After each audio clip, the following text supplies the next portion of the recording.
In this video, I'll show you how to fix the app keeps stopping error on Android. First, restart your phone. Many temporary app problems are fixed with a simple restart. Next, clear the app cache.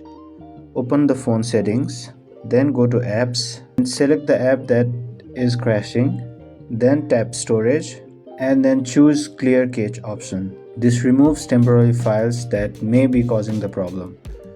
You should also check if the app needs an update. Open Google Play Store, search for the app, any available updates. If the issue continues, try uninstalling the app and then install the app again from Play Store. Make sure your Android system is also up to date. Go to Settings and inside Settings go to System, then tap on System Updates. Install the updates if there are any.